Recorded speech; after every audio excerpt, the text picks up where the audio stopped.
तो हेलो नमस्कार दोस्तों, कैसे हो आप लोग? आई होप कि आप लोग बहुत ही अच्छे होंगे, आप लोगों की पढ़ाई बहुत ही अच्छे से चल रही होगी। तो ये गति के नियम का अगला चैप्टर है, मतलब अगला सीरीज़ है। उसी में मैं 3 वीडियो लाऊँगी। ये पहला वीडियो मैं अपलोड कर चुकी हूँ, ये दूसरा वीडियो है, इसके बाद एक और वीडियो आएगा, ठीक है? जिससे कि हमारा गति और गति का नियम पूरा कंप्लीट हो जाएगा इसमें। उसके बाद हम चैप्टर शुरू करेंगे, कार्य, ऊर्जा एंड शक्ति, ठीक है? तो दोस्तों अच्छे से देखिएगा, सभी क्वेश्चन को ध्यानपूर्वक पढ़िएगा और क्या इंस्ट्रक्शंस है हमारे, ध्यानपूर्वक पढ़िएगा, कागज़ पे नोट कर लीजिएगा ताकि आपको बाद में परेशानी ना हो, आप अच्छे से प्रैक्टिस कर पाओ, ठीक है? और खूब अच्छे से इसको रिवाइज़ कर लीजिएगा और ध्यान से कॉन्सेप्ट सुनिएगा। तो ऐसा कोई नहीं बताने वाला है, मैं बहुत अच्छे से बता रही हूँ, ठीक है? मैं खुद पढ़ी हूँ, पढ़ के फिर से याद करके, समझ के फिर आप लोग को पढ़ाने आई हूँ। ऐसा नहीं कि मैं कुछ भी पढ़ा दूँ, फिर आप लोग गाली बकने लगें। बहुत सारे लोग होते हैं ऐसे कमेंट में करने वाले, मुझे वैसा नहीं चाहिए। मुझे अपने आप को बेस्ट प्रूफ करना है, मुझे अपने आप को अच्छा साबित करके दिखाना है, ताकि मुझे भी मैं खुद अपना वीडियो देखूँगी कि मुझे समझ आ रहा है कि नहीं मेरा पढ़ाया हुआ, तभी मुझे कॉन्फिडेंस आएगा। ओके, बाकी आप लोग तो हैं सपोर्ट करने के लिए, बहुत ही। चलिए तो आगे शुरू करते हैं। नहीं दोस्तों, लाइक शेयर सब्सक्राइब जरूर करिएगा, अपने दोस्तों को शेयर करिएगा, बहुत ज़्यादा से ज़्यादा लोग इसमें जुड़ें, उनको बहुत ही ज़्यादा फ़ायदा करेगा ये, क्योंकि इससे हमारा पूरा साइंस का सिलेबस कवर हो जाएगा इस क्वेश्चन के माध्यम से ही। तो आप लोग को कोई भी दिक्कत नहीं आएगी। जितने जानते हैं प्रीलिम्स में क्या खेल है, क्वेश्चन प्रैक्टिस करने का ही खेल होता है। जितना क्वेश्चन प्रैक्टिस करिएगा उतना ज़्यादा आपको बहुत ही ज़्यादा फ़ायदा होते जाएगा, ठीक है? आपका और कॉन्सेप्ट बिल्ड होते जाएगा, आपको MCQ अटेम्प्ट करने का जो है स्किल डेवलप हो जाएगा, सोचने समझने का तरीका डेवलप हो जाएगा। तो वहाँ पे आप पैनिक नहीं करेंगे। मेरे साथ यही होता है, मैं पैनिक कर जाती हूँ बार-बार। मुझे नॉलेज तो है मेरे हिसाब से भाई, कि मुझे नॉलेज है, मुझे पता है, बट वही है कि मैं वहाँ अप्लाई करने के टाइम पे ना बहुत पैनिक हो जाती हूँ, टाइम कम पड़ जाता है। बस वो सब मेरे कमी ही है, प्रैक्टिस की कमी है। तो इसलिए खूब प्रैक्टिस करना है, खूब, तभी जाके हमारा एग्ज़ाम निकलेगा, ठीक है? तो चलिए आज का सेशन शुरू करते हैं। दोस्तों पहला क्वेश्चन है, 21 नंबर क्वेश्चन है, क्योंकि 20 तक उसमें हो चुका है। तो क्या है, एक बल्लेबाज 5 न्यूटन के बल से गेंद को मारता है, बल्ले पे कितना बल लगता है? बोल रहा है कि एक एक बल्लेबाज है, ठीक है, वो बैट लिया है, एक बल्लेबाज है, मुझे बनाने भी नहीं आ रहा है ना, बल्ला लिया है, ठीक है, बॉल पे मारता है, तो उस पे 5 न्यूटन का बल लगता है। कितना लगता है बल? 5 न्यूटन का। तो बोल रहे हैं बल्ले पे बॉल कितना बल लगाएगा, यानी बल्ले यानी कि बैट ने तो बॉल पे लगाया 5 न्यूटन का बल, तो ये बैट इस पे कितना लगाएगा? ये भी 5 न्यूटन का बल लगाएगा, क्योंकि प्रत्येक क्रिया के विपरीत प्रतिक्रिया होती है, ठीक है? तो यहाँ पे भी आपको 5 न्यूटन हो जाएगा। नहीं, क्योंकि समान परिमाण का बल लगता है, मैंने बताया था ना आपको कि दोनों का परिमाण समान होता है। 5 अगर ये लगाएगा तो वो भी 5 लगाएगा। अगला क्वेश्चन देखते हैं। एक चालक 100 न्यूटन बल से बिजली के खंभे से टकराता है। 100 न्यूटन बल से वो बिजली के खंभे से टकराया है, तो कार पर कितना, चालक है वो कार से आ रहा है और बिजली के खंभे से जाके उसका कार टकरा गया, ठीक है? तो इससे 100 न्यूटन बल लगा। तो 100 न्यूटन बल लगा कार से जो है खंभे पे, तो खंभे ने भी इस पे 100 न्यूटन ही बल लगाया होगा, तो इसका आंसर 100 न्यूटन हो जाएगा, क्योंकि समान परिणाम का बल लगता है। तीसरा है 2500 किलोग्राम द्रव्यमान का एक ट्रक 5 मीटर पर सेकंड स्क्वायर के त्वरण से चलते हुए एक स्कूटर से टकराता है, तो ट्रक का कितना बल लगता है? ट्रक पर कितना बल लगता है? स्कूटर से ट्रक पर कितना बल लगेगा, ये पूछ रहा है, ठीक है? तो क्या होता है, एफ बराबर एम में होता है ना, तो बल बल पूछ रहा है ना, कितना बल लगाया ट्रक पर, तो एम का मान कितना दिया है? 2500 दिया है ना। एम का मान है 2500 और गुणे त्वरण का मान है 5, तो 25 पाँचे 125 हो जाएगा, यानी 12,500 न्यूटन लगाएगा, इस पे बल लगेगा, ठीक है? आगे देखते हैं। एक आदमी एक बच्चा गलती से एक दूसरे से टकरा जाते हैं, ठीक है? एक आदमी और एक बच्चा, एक बड़ा आदमी आ रहा है और एक छोटू सा बच्चा आ रहा है, ये दोनों एक दूसरे से टकरा जाते हैं। उनके दौरान हो किए गए बलों के बारे में क्या सत्य है? तो ऑब्वियसली बात है, देखो, समान परिमाण के बल लगेंगे, आदमी पर अधिक बल लगेगा, बच्चे पर अधिक बल लगेगा, या बलों का मान शून्य होगा? क्या होगा? प्रत्येक क्रिया के विपरीत प्रतिक्रिया समान परिमाण का बल, तो ये हो जाएगा, समान परिमाण का बल लगेगा। जितना बल इस पे लगेगा उतना बल बच्चा भी इस पे लगाएगा। भले ही हम ऐसा एक्सपेक्ट करते हैं कि नहीं बड़ा आदमी है तो छोटे को ज़्यादा चोट लगा होगा, लेकिन ऐसा नहीं है। उसका बल भी सेम उतना ही लगा होगा। अगला देखते हैं अगला क्वेश्चन है, एक व्यक्ति स्थिर खड़ा है। एक व्यक्ति है वो स्थिर खड़ा है सड़क पे, पृथ्वी व्यक्ति पर लगाया गया, पृथ्वी जो है व्यक्ति पे F1 बल लगाती है और पृथ्वी पर व्यक्ति जो है व्यक्ति F1 बल लगाता है और पृथ्वी जो है व्यक्ति पे F2 बल लगाती है। व्यक्ति जो है लगा रहा है F1 और पृथ्वी जो है F2 लगा रही है, ठीक है। तो समान परिणाम का होगा, लेकिन इनकी दिशा जो है वो विपरीत है, इसलिए एक दूसरे के विपरीत दिशा में हो जाएंगे, ठीक है। आगे चलते हैं, क्योंकि इसमें न्यूटन का तीसरे गति नियम लगा है इसलिए। स्थिर वेग से गतिमान दो पिंड आपस में टकराते हैं। स्थिर वेग यानी कि एक समान स्थिर वेग है, एक समान गति से। स्थिर वेग का मतलब वही होता है कि एक समान गति से गतिशील है, तो कौन सी राशि संरक्षित होगी। तो आपने संवेग संरक्षण का नियम पढ़ा ही है कि कोई भी दो पिंड आके टकराते हैं तो उनका जो संवेग होता है वो संरक्षित रह जाता है, उसमें कोई भी परिवर्तन नहीं होता है, ठीक है। संवेग संरक्षण। 27 नंबर क्वेश्चन है, एक गेंद स्थिर वेग से चल रही है। गेंद है वो भी स्थिर वेग से चल रही थी, कुछ समय बाद वो एक दीवार से टकरा जाती है। एक दीवार आता है उससे टकराती है, निम्नलिखित में से कौन सा वेग को छोड़कर संरक्षित रहेगा। तो कोई भी वस्तु है तो किसी चीज से टकरा रही है तो कुछ ना कुछ तो ऊर्जा और उष्मा तो निकालती ही होगी, लेकिन आपने पढ़ा है कि ऊर्जा की कभी हानि नहीं होती है, बल्कि वो संरक्षित रह जाता है। तो संवेग तो होगा नहीं तो ऊर्जा ही होगा, ऊर्जा की हानि तो नहीं होती है, ऊर्जा संरक्षित रहता है E बराबर mc² से, तो इस वजह से इसका आंसर ऊर्जा हो जाएगा। 28 नंबर क्वेश्चन, एक चर द्रव्यमान वाला पिंड जिसका प्रारंभिक द्रव्यमान 5 किलोग्राम है, ठीक है। एक चर द्रव्यमान वाला पिंड यानी कि जो कि वेरिएबल नहीं है, कांस्टेंट है, 5 किलोग्राम 5 केजी का ये पिंड है, 5 मीटर पर सेकंड के वेग से चल रहा है। इसका वेग जो है 5 मीटर पर सेकंड है, ठीक है। कुछ समय बाद इसका वेग बढ़ के इसका V1 है 5 से और V2 कितना है 10 मीटर पर सेकेंड, ठीक है। M1 बराबर हो गया 5। तो बोल रहा है कि पिंड पर कोई बाह्य बल की अनुपस्थिति में गति, पिंड जो है वो बाह्य बल की अनुपस्थिति यानी कि उस पर कोई भी बल नहीं लगा है तो बल बराबर 0 हो जाएगा, संतुलित है। तो उसका नया द्रव्यमान क्या होगा। तो आपने पढ़ा है हमने पढ़ा है एक फॉर्मूला है कि जब बल स्थिर मतलब अनुपस्थित होता है, बल नहीं लगता है, जब 0 होता है तो जो संवेग होता है, पहले का संवेग और बाद का संवेग यानी वेग में पहले का वेग में परिवर्तन की दर और बाद के परिवर्तन का दर दोनों बराबर हो जाता है। तो उसका संवेग का क्या होता है P बराबर mv होता है ना। तो जब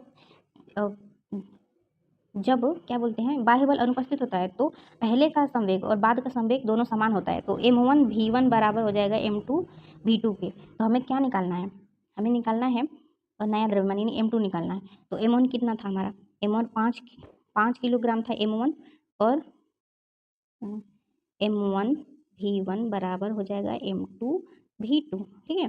M1 कितना है 5 किलोग्राम और वेग कितना है 5 मीटर पर सेकेंड बराबर M2 नहीं दिया है, M2 हमें निकालना है और V2 दिया है 10 मीटर पर सेकेंड। तो 50 25 और M2 इंटू 10, ठीक है।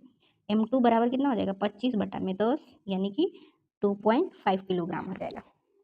ओके दोस्तों, आगे चलते हैं।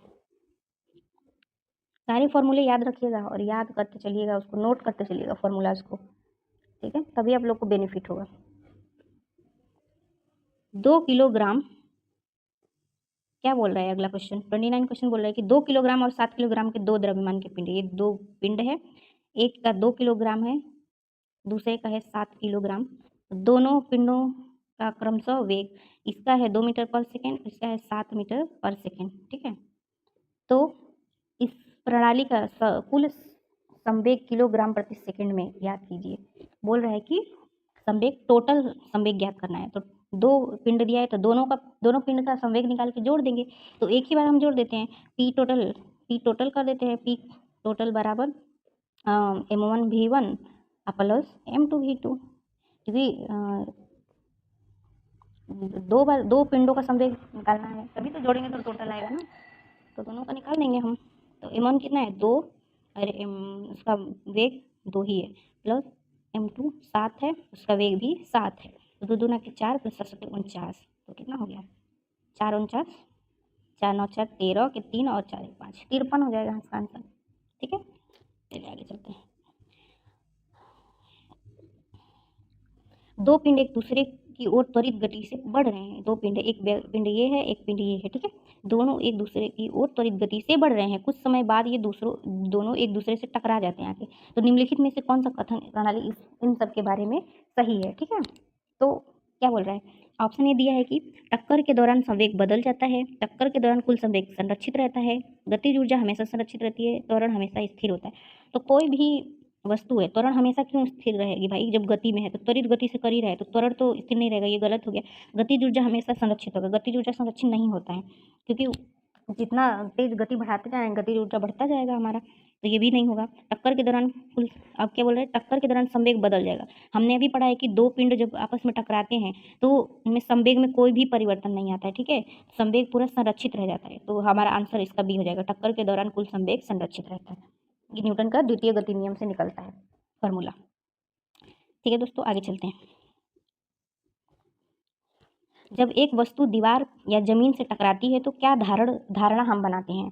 बोल रहा है कि एक वस्तु है, वो ये एक दीवार है, उससे आगे टकरा गई, या ये वस्तु जो है जमीन से टकरा गई, तो हम क्या धारणा बनाते हैं, हमें ऐसा क्या लगता है, दीवार का द्रव्यमान शून्य है, वस्तु का वेग अनंत है, वस्तु का द्रव्यमान दीवार या जमीन के द्रव्यमान की तुलना में नगण्य है, या टक्कर की पूरी तरह से अप्रत्याशित है।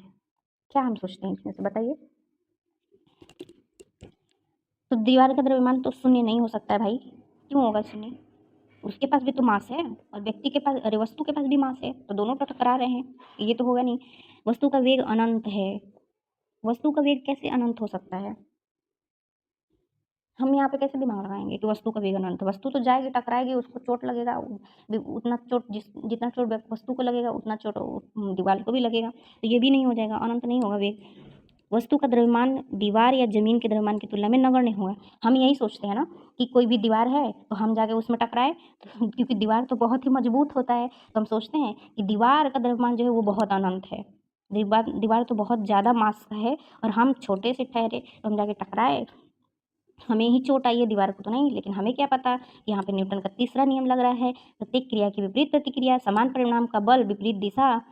तो यहाँ पे जितना दीवार लगाया है उतना वस्तु भी लगाया है, ठीक है, भले नगण्य दिखता है लेकिन यहाँ पे दोनों का द्रव्यमान जो है, मतलब परिणाम जो होता है बल का वो सेम ही होता है, ठीक।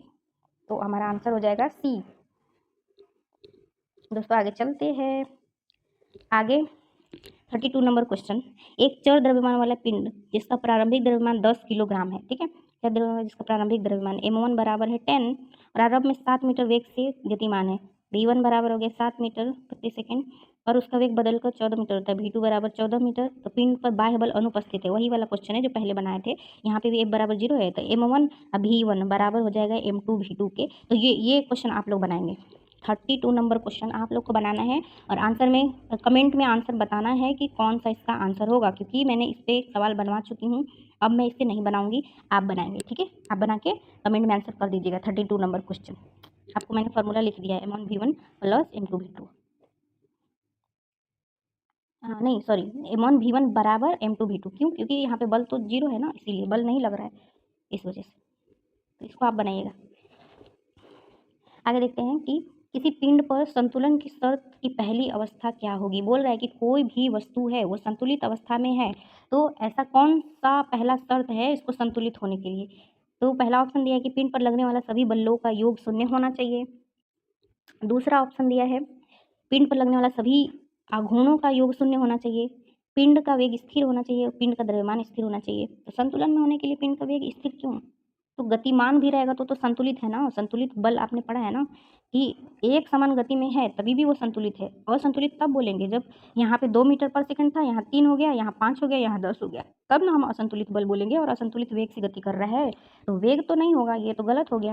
वेग, पिंड का द्रव्यमान स्थिर होना चाहिए, ये कोई जरूरी नहीं है कि पिंड का द्रव्यमान स्थिर हो तभी पिंड संतुलन में है, नहीं ये भी नहीं होगा, ये तो दोनों गलत ही लग रहा है। अभी इन दोनों में देखना है, देखो पिंड पर लगने वाले सभी बलों का योग शून्य होना चाहिए, यही आंसर होगा आपका, क्योंकि कोई भी पिंड का पहला शर्त यही होता है कि जितने भी परिणामी बल लग रहे हैं ना उनका सभी बलों का योग, इधर जितना भी बल चारों तरफ से आके जितना भी बल इस पे आरोपित हो रहा है इस वस्तु पे, उन सब को हम जोड़े अगर, तो उसका परिणामी बल जो होता है वो योग जो है वो शून्य होना चाहिए, तभी हम असंतुलन में मानेंगे। क्योंकि अगर मान लो ये 10 लगा रहा है, ये 5 लगा रहा है, ये जो है दो लगा रहा है, तो असंतुलित हो जाएगा। जो ज़्यादा बल लगाएगा वो धकेल देगा इधर, तो ये संतुलन में नहीं हो पाएगा। इसलिए इन सबका शून्य होगा बलों का योग, ठीक है, तभी हो पाएगा। और ये दूसरा जो है ना आघूर्णों का, तो ये दूसरा शर्त है। ये आगे ये क्वेश्चन आएगा। किसी पिंड का संतुलन की दूसरी शर्त है, तो यही है सभी बल पिंड पर लगने वाले सभी आघूर्णों का योग शून्य होना चाहिए। आघूर्ण का मतलब होता है मोड़ने की दिशा होती है शायद, हाँ, मोड़ने की दिशा होती है पिंड की, कि कितना मुड़ रहा है, कितने कोण से, कितने एंगल से मुड़ रहा है, ये चीज़ें होती है। तो उतना संतुलन, तो वस्तु ज़्यादा संतुलित कब होगी, जब उसका आघूर्ण जो होता है वो ज़्यादा होता है, यानी कि उसका जो त्रिज्या जो होगी वो ज़्यादा होगी तब, ठीक है। आगे चलते हैं 5 नंबर देखते हैं। एक स्थिर वेग से गतिमान पिंड के बारे में क्या कहा जा सकता है?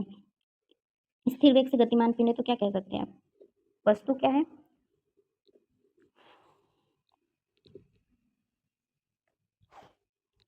बस यह स्थिर संतुलन में है, यह गतिशील संतुलन में है, यह अस्थिर संतुलन में है, यह संतुलन में नहीं है। तो संतुलन में क्यों नहीं है भाई? संतुलन में नहीं है। गतिमान पिंड है तो संतुलन में नहीं है, ऐसा कहा जा सकता है, ऐसा जरूरी नहीं है। क्योंकि अगर एक समान गति से गतिशील तो संतुलन में हो सकता है। असंतुलन या अस्थिर असंतुलन, अस्थिर संतुलन में है। अस्थिर संतुलन में ऐसा भी नहीं कह सकते हम। ये स्थिर संतुलन में, स्थिर क्यों होगा भाई? यहाँ तो वेग से गति मान है ना, गति में है तो गति होना चाहिए इसमें, तो गतिशील संतुलन में, यानी वस्तु गति भी कर रहा है और एक समान वेग से कर रहा है, तो वो संतुलित बल उस पर कार्य कर रहा है। 36 नंबर, एक पिंड पर दो बल कार्य कर रहे हैं। पिंड को संतुलित रहने के लिए बलों का होना चाहिए। क्या बोल रहा है? एक पिंड पर दो बल, यानी एक पिंड हो गया, एक बल इधर से एक बल इधर से कार्य करता है। पिंड को संतुलित रहने के लिए बलों का क्या होना चाहिए? परिणाम बराबर और दिशा विपरीत। ये एकदम सही 100% यही है, ठीक है। क्योंकि समान परिणाम रहेगा तभी तो, अगर एक व्यक्ति ज़्यादा लगा देगा एक कम लगाएगा तो एक उसको ढकेल के ले जाएगा, तो यहाँ संतुलन नहीं बन पाएगा ना। इसलिए परिमाण बराबर होना चाहिए और इनकी विपरीत तो दिशा होगी ही, एक इधर लगाएगा तो इधर लगाएगा, ठीक है। आगे चलिए, बोल रहा है कि एक गेंद पर दो बल कार्य कर रहे हैं। एक गेंद है, दो बल कार्य कर रहे हैं, इनमें से एक है धनात्मक, एक है पॉजिटिव, एक है नेगेटिव। दाईं ओर धनात्मक बल जो होता है ना वो दाईं ओर कर रहा है, और ऋणात्मक बल जो होगा वो बाईं ओर करेगा। तो यहाँ ऋणात्मक ही होगा ऑफकोर्स, जब धनात्मक, ये देखो फिजिक्स में ये होता ही है, धन जो होता है वो दाईं होता है और जो नेगेटिव होता है वो साइन बाईं तरफ का दर्शाता है। तो यहाँ पे आप याद कर लेंगे इसको। 38 नंबर क्वेश्चन देखते हैं। एक पिन पर दो बल कार्य कर रहे हैं, उनमें से एक बल है 7 कैप माइनस 13 कैप, और दूसरा बल का मान क्या होगा जब पिंड संतुलन में है? तो पिंड संतुलन में होता है तो क्या होता है? पिंड संतुलन में होता है तो आपने पढ़ा है ना कि कोई भी बल जब कार्य नहीं कर रहा होता है तो F1 बराबर हो जाता है F2 के। लेकिन क्योंकि दो पिंड, एक पिंड पर दो बल कार्य हैं तो एक दूसरे के विपरीत दिशा में होंगे, तो माइनस यहाँ पे साइन लग जाएगा। तो क्या होगा, एक बल, दोनों बल का परिमाण तो सारा समान है, ठीक है, दोनों बलों का परिमाण समान है। तो यहाँ F1 बराबर दिया है ना 7 माइनस 13 आई कैप, ठीक है। तो ये माइनस इधर चला आएगा, F2 बराबर, ठीक, तो यही हो जाएगा -7 प्लस 13 आई कैप, ठीक है। आगे चलो, एक पिंड पर तीन बल कार्य करें। एक पिंड पर तीन बल का है, दो बल 7 आई कैप माइनस 13 एन और plus 2 i cap minus 11 i N newton. तीसरे बल का मान क्या हुआ? तीसरा बल ज्ञात करने के लिए बोल रहा है। तो यहाँ पे भी बोल रहा है पिंड संतुलन में है, ठीक है। तो यहाँ पे भी होगा F1 plus F2 plus F3 बराबर 0। जैसे वहाँ पे हो रहा था F1 प्लस F2 बराबर 0 और माइनस में उधर हो जा रहा था, मैंने शॉर्ट में वहाँ पे लिख दिया था, तो वैसे ही यहाँ पे भी होगा। तो तीनों को जोड़ेंगे तो क्या होगा, 7 माइनस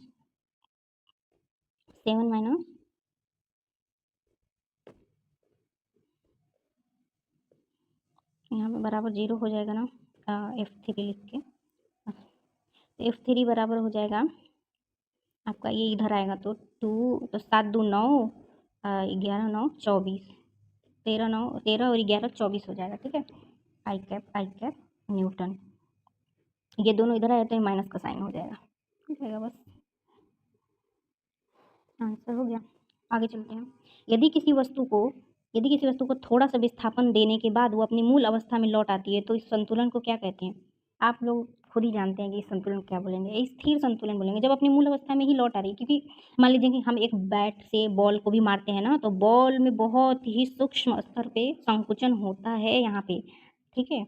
वो मुड़ता है लेकिन फिर बाद में वो अपनी जस का तस स्थिति में आ जाता है, तो आपको लगता है बॉल को कुछ हुआ नहीं है, लेकिन बल पे भी बहुत तेज का जोर का झटका लगता है। कभी आप देखें ना एनिमेशन वाले वीडियो में, बहुत जो जूम करके बनाया होता है स्लो मोशन में, उसमें आपको दिखाएगा कि कैसे उस पे बल लग रहा है और ये पिचक जाएगा, फिर उसके बाद जब बैट उससे हटेगा तो ये फूल जाता है, फिर अपने पहले वाली स्थिर अवस्था में, स्थिर संतुलन में आ जाता है। तो इस तरह इसका आंसर हो जाएगा, आंसर नंबर ए हो जाएगा इसका आंसर। ठीक है, ठीक है। तो आज का ये वीडियो भी, लेक्चर भी कंप्लीट हुआ। तो बस आज के लिए इतना ही। तो आप लोग को कैसा लगा मेरा ये इंफॉर्मेटिव वीडियो एमसीक्यू सीरीज, क्योंकि आप कमेंट में बता सकते हैं और अपने दोस्तों को शेयर कर सकते हैं। एंड मैंने जो क्वेश्चन दिया है उसका आंसर जरूर कमेंट में बताइएगा। एंड जितने फॉर्मूले बताए हैं वो याद करिएगा, कॉन्सेप्ट याद करिएगा, क्वेश्चन को लिखिएगा, फिर बार बार रिवाइज करिएगा, तभी आप लोगों को ये फ़ायदा करेगा। और मैं इस पीडीएफ का टेलीग्राम चैनल पे अपना लिंक डिस्क्रिप्शन में डाल दूँगी, वहाँ से आप टेलीग्राम चैनल पे जुड़ के वहाँ से पीडीएफ आप डाउनलोड कर सकते हैं फ्री ऑफ कॉस्ट। ओके, ठीक है। बाय बाय, अच्छे से पढ़ाई करिए।